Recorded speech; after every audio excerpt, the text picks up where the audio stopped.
Hello, everyone, and welcome to Dreamleapers with Harriette Cole. I have to tell you, I always get excited about my guests, but today I am super excited. I went to see the hot production, Alicia Keys' production.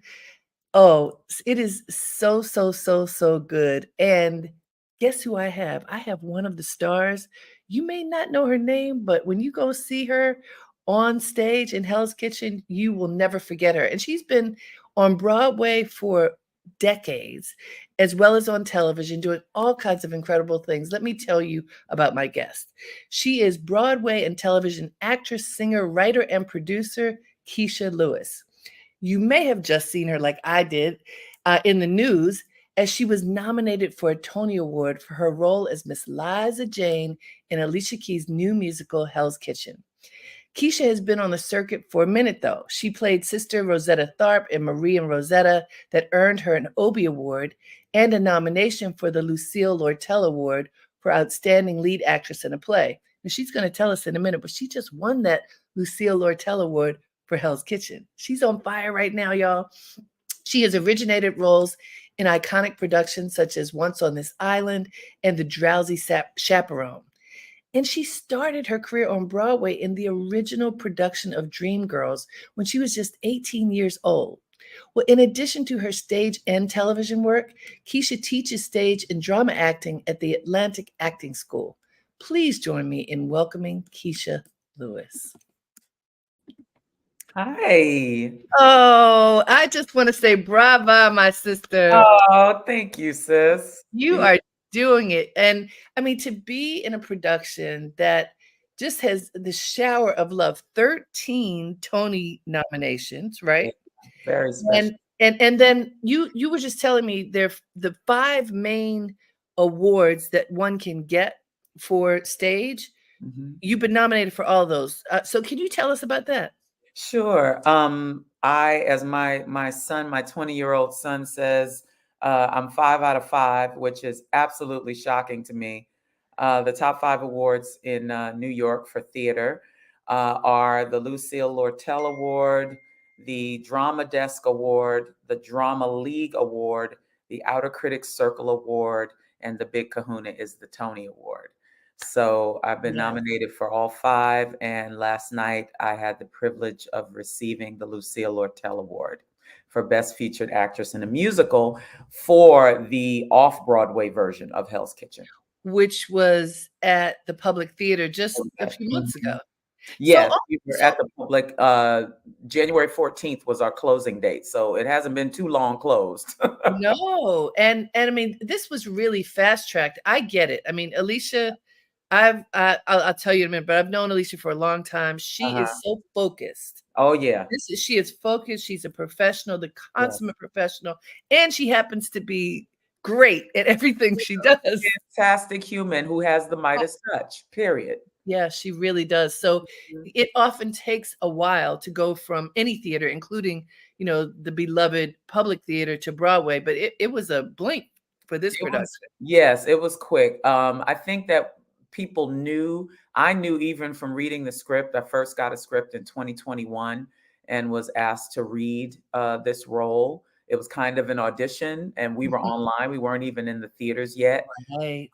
So I'd read it with a group of actors, and we knew even then that this was going to be a hit, regardless of Alicia's name, you know, in the moniker. That helps, and it adds to the beauty of the story because it's semi-autobiographical. It's about her, but our story just deals with so many universal themes that, you know, everyone and anyone can find themselves in this story. So we knew that it was going to be special and a hit when we got it up on its feet. So for anyone who is not aware of the general storyline of Hell's Kitchen, can you tell us what that is? Sure. The general storyline is loosely based on Alicia Keys's teenage life. The show takes place over a summer.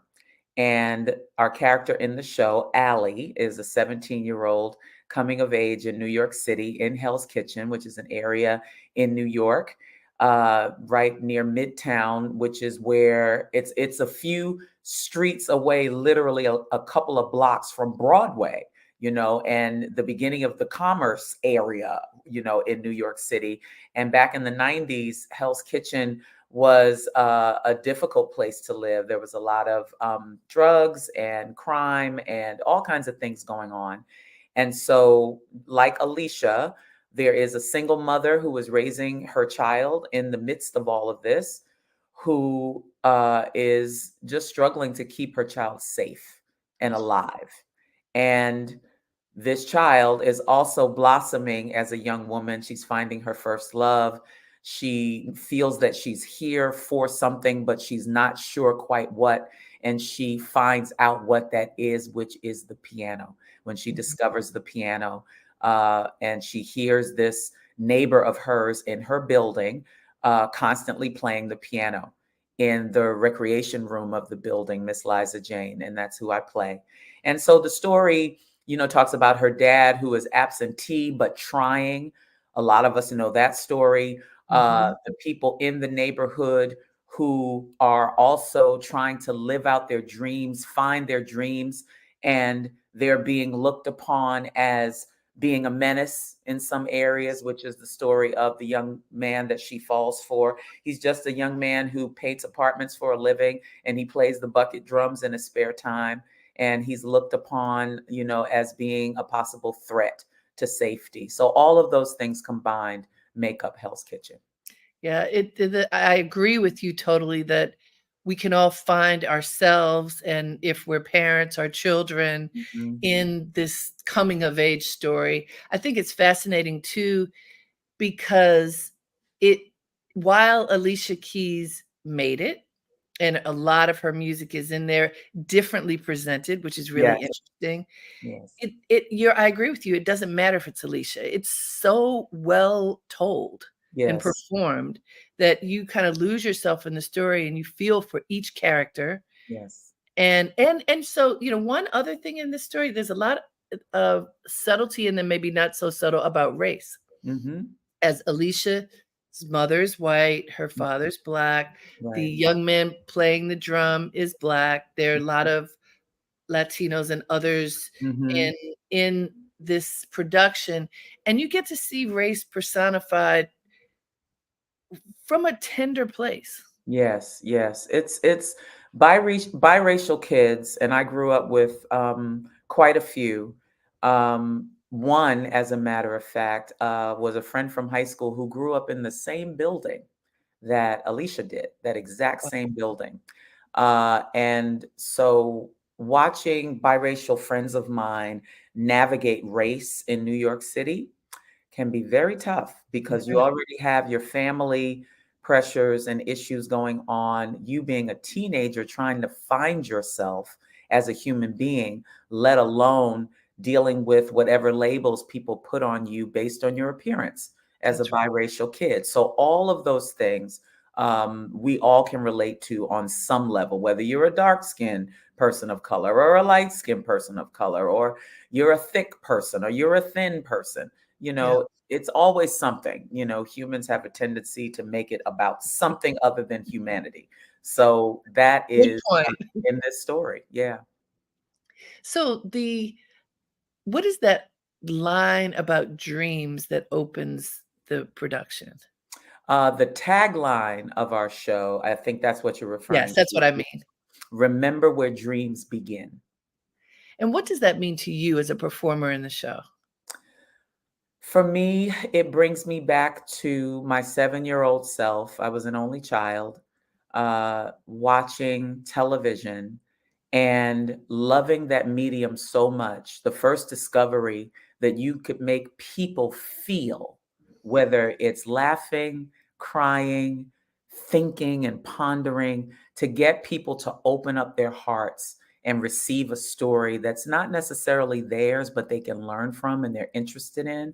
That piqued my interest from a very young age. And my dream began that I wanted to make people feel. I wanted to make people have whatever kind of emotional experience that they needed in a given time that will either push them over into their joy or get them to just think about things maybe in a different way. All of that. So for me, that's where dreams begin and what it means to me. Well, and clearly, Dreamleapers is the name of my program. Yeah. So I'm totally invested in dreams. And I believe I built my career based upon having dreams and then said, I'm going to make that dream happen. And I've Yes. met so many people, Kecia, who need that little push, which is why I created this program to talk to Mhm. people who are living their dreams so that those who may be a little skittish, oh, I can't do that. I have to do this safe thing. I Mhm. can't do what I really want to do. Yes, you can. Yes, you can. Yes, you can. And, Absolutely. and so for you, from your 7-year-old self to that first production, when did that occur? That first production that told you I'm on this path. I think you got something here. So I went to the original High School of Performing Arts. Some Ah, people call it the Fame School. The yep. movie Fame years ago and the TV series depicted the school that I went to. And I auditioned for that school. I auditioned twice. I was in junior high school as a New York City public school student, and we have specialized high schools in New York. So whatever you may have an interest in, you have an opportunity to test in, audition in. So I auditioned for performing arts, for drama, and for dance to come in as a freshman, and I didn't get in, and Ooh. I was mortified. And I thought, and my parents, it's an interesting story with them. My dad was my cheerleader. Oh, My mom was a bit skeptical about all of there's it. always one. There's always one. So it was my mom, and she just thought, oh, it's a hobby right now. It's a phase, it'll pass. But I have learned to accept over the years that I am a competitive person, and I Mhm, try to be the most competitive with myself. What can I do next as a thing that is better than the thing before? mhm, And satisfying and fulfilling for me. It's not about what other people think. It's about my goals and what I want to accomplish. And so I tried again. I auditioned again the next year, and I got in. And once I got into that school, that little school, that magical school, 600 students total. My graduating class was mhm. 120 kids, very Wow. small. And it was vocational. So half of your day was devoted to your art, and the other half of your day was devoted to academics. And once I started in that groove, and it was rocky at first because I didn't understand the artistic world, I didn't come from that. Mhm, But once I kind of got it and I recognized that I was with other kids who were just like me, that was the first thing, like, oh, I could actually do this like for a yeah. living. I just wanted to do it because I loved it and it was interesting to me and it was fun to me. And I knew that I could make people laugh. I was a jokester in my family and amongst my friends. And I knew that it was not really much effort. And so I thought, let me see if I can develop this, and then discovered it clicked on in high school. You could actually do this for a living. Yeah. It's wonderful when you put yourself in a situation where you can see the excellence at work. Mhm. It's hard to believe it if you don't see any evidence of it, Right. and I think that's one of the really special, characteristics of New York City, at least the public high schools, Mhm. because in those high schools, they are as competitive, if not more, than some of the private, high schools, and Absolutely. I have a 20-year-old as well who went to Beacon High School, Uh-huh. and, it was really hard to get in there, and they had to work their butts off, but Mhm. it was definitely worth it Yeah. because you are pushed, and you're pushed among peers who are at your level, and everybody is working really hard to be successful, to be the best. And to maintain their spot. One of Yeah. my character, I base the way that I speak in the show, which is in a very distinct way, is Yes. based on one of the teachers that I had in high school, Ruthelle Kohler, who's deceased now. She was my voice and diction teacher. Mm. Because as a New York City teenager, I used to talk like this, right? So everything was like right in here, all of that, right? So Mrs. Kohler was the one who said to me, you will not be a successful actress if you only speak that way. You have to learn a different way of speaking, enunciating, and pronouncing your words, which was very irritating to me as a I 14. bet. It was all, oh, this white lady, she don't know. She ain't from Right. all of that a teenager would say. Yep. But when all was said and done, and I graduated from that high school, and I told her, I said, how do you feel about what you said to me early on about me not being able? She said, oh, I knew all along. I knew. She said, I've been teaching long enough to know kids who are motivated by different things. Mm. And you're a competitor, and you were motivated by me telling you what you could not do or may not be able to be successful in. And that teacher, Mrs. Kohler, she came to everything I did nearly until the time that she passed away. She was How always at every show. She would be at the stage door waiting. I love that. I Yeah, love that. yeah. Hey guys, this is Dreamleapers with Harriette Cole, and we are talking with Kecia Lewis. She has just won one fabulous award during this award season. There's several more to go, including the Tony for her performance in Hell's Kitchen. We can't wait to see what happens. That is coming soon, so everybody can just be on alert. Now, I want to talk about your role as Miss Liza Jane. Mhm. You know, what we see in Hell's Kitchen is all the machinations of teenagers, you know, playing with each other, flirting. You Mhm. know, you see, I'm grown up, and then you see, I'm not grown up at all. But Right. it's so well performed. You just see raw emotion and joy and all the frustration and friction and all the things that make up life for Mhm. the teenager and the parents. Yes. And, you know, part of that friction that comes where the young person doesn't want to listen to the parent, no matter whether there's more than one parent in the house or not, because, you know, they're kind of trying to be an individual. Mhm. And there you are. Mhm. And with a power that is sometimes quiet, but there's depth to it. Mhm. And uh, drawing, you mentioned the teacher that was your mentor. Uh, Taking up that space with that presence, and you are the elder Mhm. in this performance, and you really do inhabit that. What Mhm. does all that mean, you know, in terms of being the elder, having this kind of quiet power Mhm. that welcomes her in? Um, I'm also the eldest person in the company of all the cast. And this is a full circle moment for me because I started in Yes. 1984 when I was 18. And now it is 2024. I'm 58. I will be 59 next month. And Amen. hallelujah. Uh, Yeah, I'm grateful. of And course. and just to be in this kind of full circle moment, thinking back to my 18-year-old self who was just starting. And for me, this is the best way I can describe it is my former mother-in-law, God rest her soul. She said to me when I was, I think, maybe 21 or 22, she said, Kecia, if you will take the time to learn the lessons as they come and not run from them, if you will take the time to be honest with yourself about yourself and Mm. what's going on around you in your world, if you just take the time, by the time you get to my age, and she was in her 50s, she said, you will be one of the happiest and most fulfilled you could ever be. What advice. I heard that with my inner ear. And so over the years, I've tried to incorporate that. Every lesson, every issue, every personality, everything that's happened, good and bad, try to learn what is the lesson here. Sometimes there is no lesson. I've learned that too. Sometimes just crap happens. But most of the time, there is a lesson to be learned. There is something that you can take away from it. And so I've worked at that. And to now be in this position, in this cast, in this season of my life, it feels like exactly what I've been working towards, Mm. you know, for these last 40 years that I've been in the business.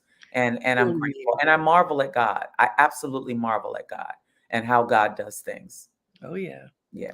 You know, 40 years, when we've lived this long, Mhm. and you can say, "I've been doing something for 40 years," and be proud of it. See, that reminds me of my mother who is now 94, 94. Wow. And, you know, she would tell us all the time, she's always proud to say her age and to express what she's learned. And Mm. yeah, I've reached this space and state because of all the things that I've learned.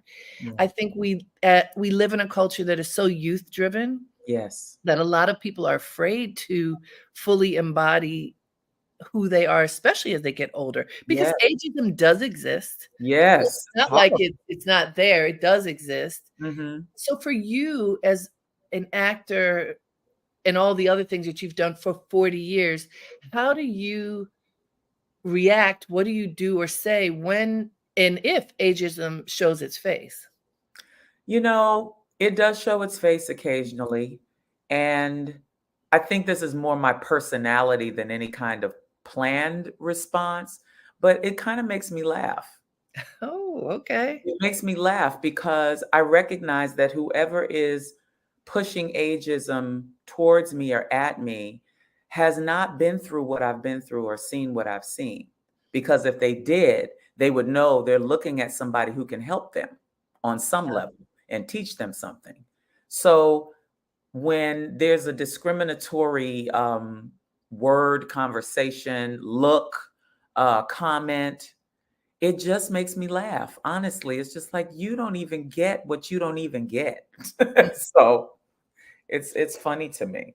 Have you ever found yourself in a position of being passed over for work because you were the elder in the audition or whatever it might be? Oh, absolutely. I have been, there have been roles it's more one that's coming to mind right now. I was up for a TV series, earlier this year, and it would have been, a series regular, Mm. and I was very excited. I got down to the wire. It was just me.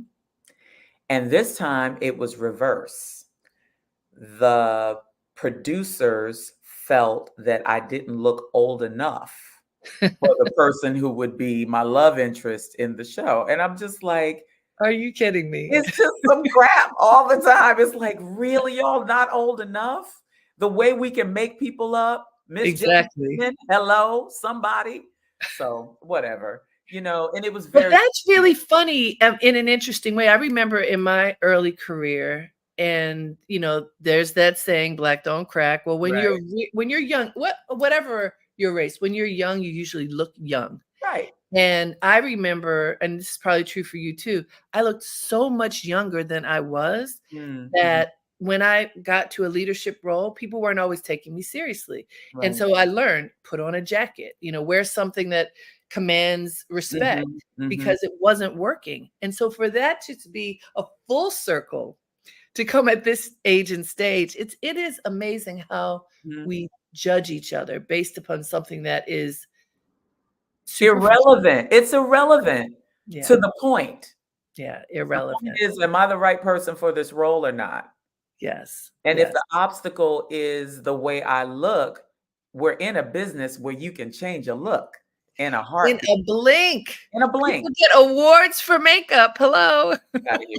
So it's just like, it's so silly. And then when I was younger, my issue probably as a younger actor was, I think I've always carried myself older than I Mhm. was.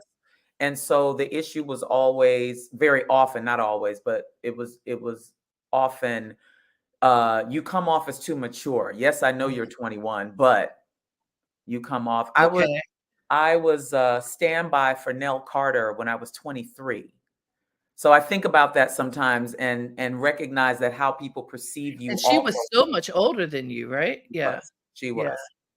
That's interesting. Well, I wanna talk about your voice now. So even your speaking voice, which, what I hear now is sort of a even low voice, but I've heard you speak even lower. So I Yes. think it depends upon the moment. But Mhm. that singing voice, when you're on stage, okay, you're playing the piano, great, and then there are 2 specific performances that you do that kinda blow us all away, and I don't know where you took us, but it was into the stratosphere. The depth of your voice as well as what is it, 4 or 5 octaves that you I have about 4. yeah, 4. which so how did you develop your voice? When were you able to connect, especially to the depth, but also the range? So generally in theater, my experience with theater anyway, is when you can sing and you're a Black woman, the expectation is that you are going to scream and holler and riff and foam at the mouth and make the people scream and fall out and foam at the mouth, right? So I've done some of that, right? Cool, great. And the range is a gift. There's nothing I could do other than to develop what I already have, and that's what I tell people. you Okay. know That's fair. um when you have a dream, when you have a desire for something, don't waste time lamenting over the fact that you don't have what somebody else has. Develop what you've got, make that great, whatever that is. So once the discovery came that I had that much range, it was about strengthening that range. So one of my mentors also was the most recently deceased Deborah Bird. She was Mhm. my first voice coach for Dreamgirls when I was 18. And she was the original voice coach for American Idol. So a lot of people know her Oh, for that. But she taught me, and what I appreciated about her teaching was you need to sound like you're doing that Black girl hollering without hurting the voice. oh, which is probably not easy to do. It's work. Yeah. It's work. So she taught me that early on. And then with different roles, when I had the option, which is not often, but I've had the option to choose where in my voice it could be placed. Hmm. I've tried to choose areas that would be as comfortable as possible where I could do 8 shows a week. So now, as I've gotten older and our voice tends to deepen, as I was preparing for Miss Liza Jane the summer before we went to the public, I was working on piano. I do not play piano, but I took piano lessons so I could look like I play piano. And while I was working with my teacher, it occurred to me that Miss Liza Jane doesn't, her character is earthy. She is the elder. She is an ancestor. She is all of that.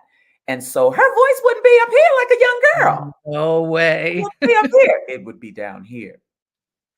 And so I started to work on my big song in the first act based on that understanding. How low and deep and rich in my voice could I take it?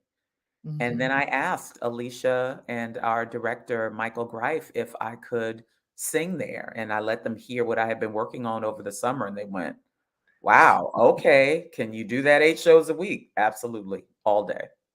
And I mean, everybody who's in earshot of this conversation, you have to hear Kecia. I mean, it really does transport the audience somewhere else. And Mhm. it's to a safe space, but a very open, raw space. Yeah. So for you, doing this 8 shows a week, invoking that very tender space, Mhm. how do you control your emotion even as you are drawing upon it in such a way that we will all have an emotional experience? So one of my other Miss Liza Janes, I have a few, a mentor, a male mentor, Tony Apeson, acting coach from high school who is still teaching at 79. Wow. I coached with him a bit for this role. And one of the things that he said to me to help me to tap back into what we learn as young actors, which is to use our imaginations. As we get older, we tend to base everything in reality. I know I do as an actor. I'll speak for me. So I try to draw on some things that are real, and I tend to Mhm. forget about using my imagination. So what I'm doing is a combination of real people. I'm thinking about Trayvon.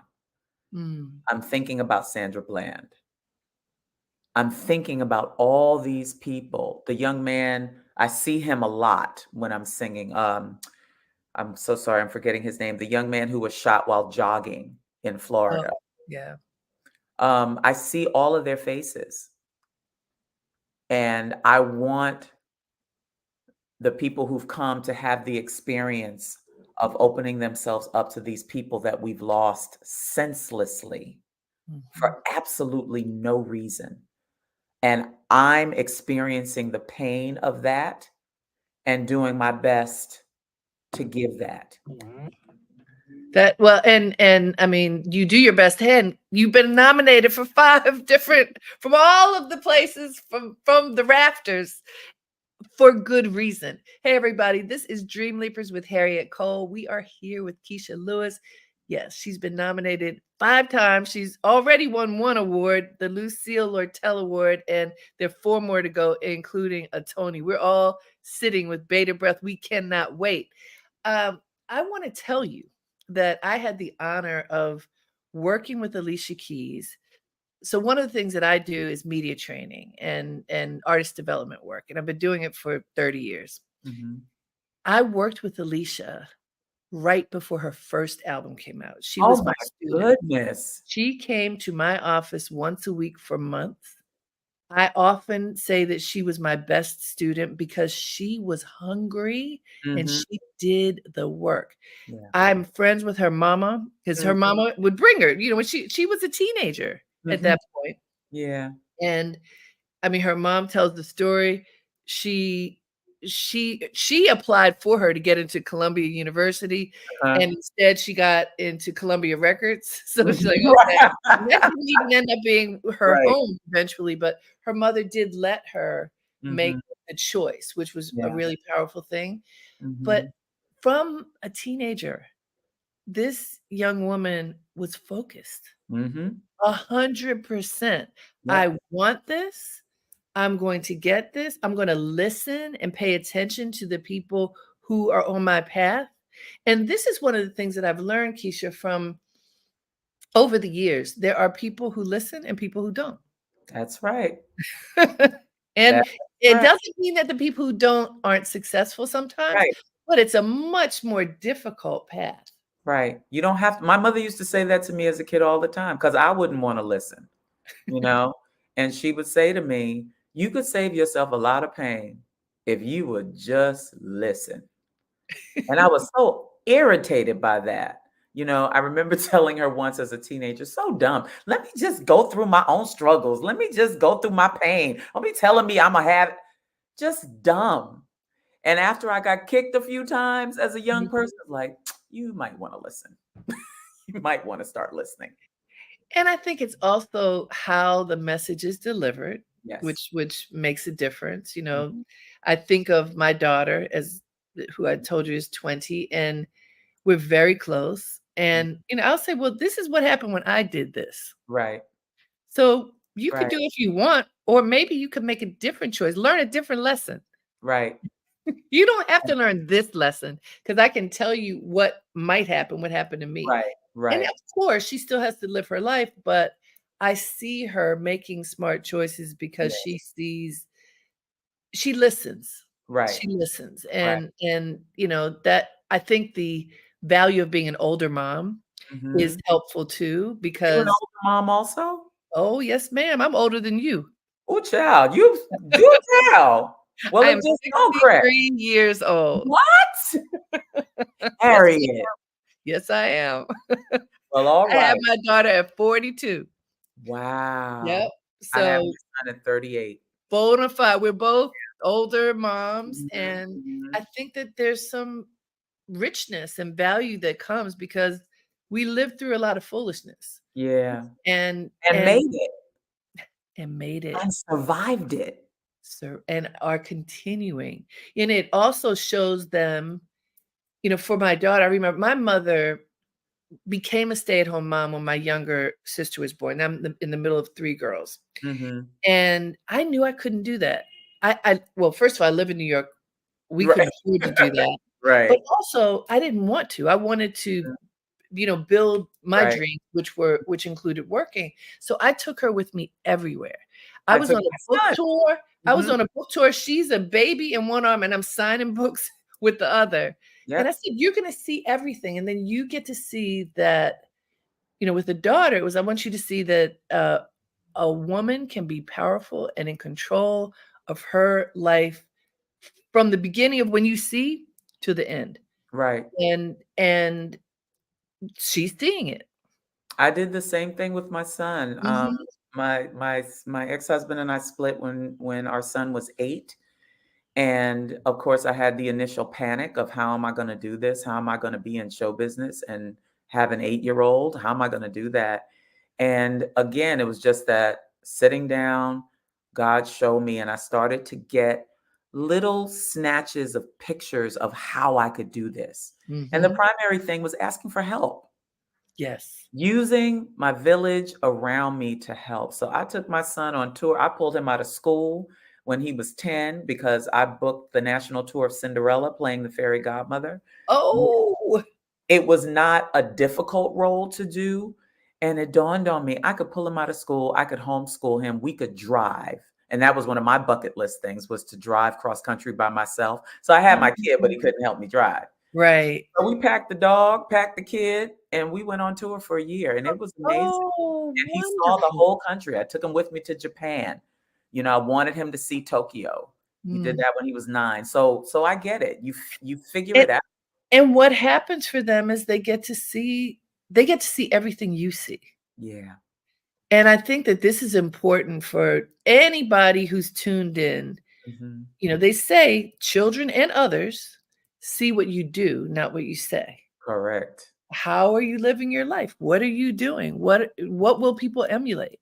Yeah. And if they're paying attention to you, they'll be emulating whatever you're doing. And Whatever wouldn't it be it is. good if that is something worthy? And you know what's crazy with my son? Because I didn't grow up with brothers. I was an only, so he was a bit of an alien from the time he got here. I was like, what is What do I this do? personality? What do I do with this? But the thing about my son, he went through a phase in his preteen years. I had put him in little acting stuff and dance stuff. I gave him everything, you Sure. know, just throw everything at the wall and see what comes up. So he had been doing that, and he's good. He can sing. He has a beautiful voice. He writes, he raps, he makes beats and all that stuff. And but he went through a season where he was like, I just want to be a regular kid. I want to be on the basketball team. I don't want to do anything having to do with the arts. And then that extended into his latter teenage years. And so, shock of shocks now, he has now come full circle with that. And he said to me a couple of years ago, I'm going to try the stagehand thing. That's interesting to me, the backstage things. Right. And in my experience, I can count on one hand how many Black stagehands I've met across the country. One hand. Right. So I said, son, if you want to go that route, you will do very well. And I'm going to do everything I can to help you. So he's on the road to that. Wow. And I'm so excited for him. And this is a good time Hmm. because, right before the pandemic, I was working with the Broadway League. We Hmm. did a few things on welcoming in more Black people into Broadway Yes. because they had gotten the message loud and clear. Yep. We need to do something. And then, so there was the consciousness was being opened. Right. And then pandemic comes, and there are two different organizations that have been formed by people Hmm. who are part of by people of color, particularly Black people, Hmm. to help open the doors more Yeah. widely Hmm. and train and all of those things. And I think that was very good that has come out of that period. And there's a lot of mentorship that is Yes. occurring and very strategic. This Yeah. is historic for Yes. this. So it's perfect timing. Absolutely. And can I tell you a fun story? Please. So opening night of the show, um, Alicia told me a comment that Oprah Winfrey had made about my performance. So I asked her, when we get to the opening night party, if Miss Winfrey is still there, will you introduce us? And she says, of course. So I get to the VIP area. I find Alicia, and she says, Oprah's not here. I'm sorry about that. And I said, okay, no problem. So I turn and I'm facing Mrs. Obama, Oh, who yes. says to me, you. And I'm like, no, you. And we have this conversation. She's so warm and she's so lovely, all the things that we've seen. And I'm like, I know you hear it all the time, but you're my first lady forever and ever, That's period. The it. end. That is it. And so we're talking, and then a woman is overhearing us talk. And she is actually one of my son's mentors in his internship program for stagehands. And she says to Mrs. Obama, oh, and she has this wonderful son. He's quite phenomenal. He's getting started. He's a leader. He's of this, he's of that. And Mrs. Obama says, is he here tonight? And I said, yes, he is. She said, I would like to meet him. Could you find him? I almost passed out. You want to meet my kid? Absolutely. So I employed like 3 or 4 friends. I know you did. A sea of 700 people at this party trying to find my son. And we finally found him. And he's like, hey, Mom, come here. I want to show you something. I said, get over here right now. Come with me. And then I said, Michelle Obama wants to meet you. He said, what now? Who? What? Unreal. Oh, that's beautiful. See, the universe, it's all here. Yeah. It's all here for us. And when you're doing good, good happens. It is absolutely true. I'll tell you a funny story of that. And this is from years ago. I told you about taking my daughter everywhere when she was born. So I say I've had 39 lives because I've done a lot of different things. One of them was I wrote a book that you may have heard of called Jumping the Broom, the African-American Wedding Planner. Yes, ma'am. Yeah. So that was a long time ago, and that got me with a lot of media. And as a result, I was a guest on Oprah's show a number of times. Fast forward to 20 years ago when my daughter was born, I was invited to come on the Oprah show. She was 8 weeks old. Wow. And so, you know, as a new mom, I'm not leaving her with anybody. Right. I said to them, and also as a new mom, it doesn't matter if it's Oprah, you are fierce as a mom. Like you just gained all kind of courage. And so I said, well, I'll come, but my newborn has to come with me, and I need somebody in the green room to watch my kid. Right. And they were like, okay, Miss Cole. And so they did. So after the broadcast, I don't even remember what, I think it was an etiquette topic we were talking about. So I said to Oprah, you know, my baby is in the green room. I just had a baby, 8 weeks. She said, oh, well, let me come meet your baby. And so then she comes with a photographer. Oh my gosh. She says, and she looked at me, you know, she's like, now I need you to let me hold your baby, mommy. And take this picture. She will want this picture later. So there is a picture of the two of us. I didn't totally let her hold my baby. Right. Two of us are holding her baby in between our faces. And my daughter is so proud to have this picture now. That's amazing. Isn't that awesome? Amazing. I love that. I was like, I'm going. Oprah called. I'm definitely going. Right. But baby's coming But I'm along. bringing this baby. Absolutely. That's so funny. Hey guys, this is Dreamleapers with Harriette Cole. We are having a ball talking with Kecia Lewis. She is a star in Alicia Keys' Hell's Kitchen. She's already won one fabulous award for her performance, and there are 4 more coming up, and we can't wait to see how many she wins. But in our mind, by the way, you have won. I do. I've already won. I've been saying that to people since the Tony nomination came in. I get that question constantly. How are you feeling? How are you feeling? How are you feeling? And what I feel, I really just tried to just check in with my heart. And what I feel is that the nomination is the win. It's the acknowledgement from people who know you, know what this is, know what it takes, knows the sacrifices, knows the work. Those people going, we see you. Good for you. Atta girl. That's the win. And I want to say, while I haven't seen every performance of this season on Broadway, it doesn't even matter because I've seen Hell's Kitchen. I've seen your performance.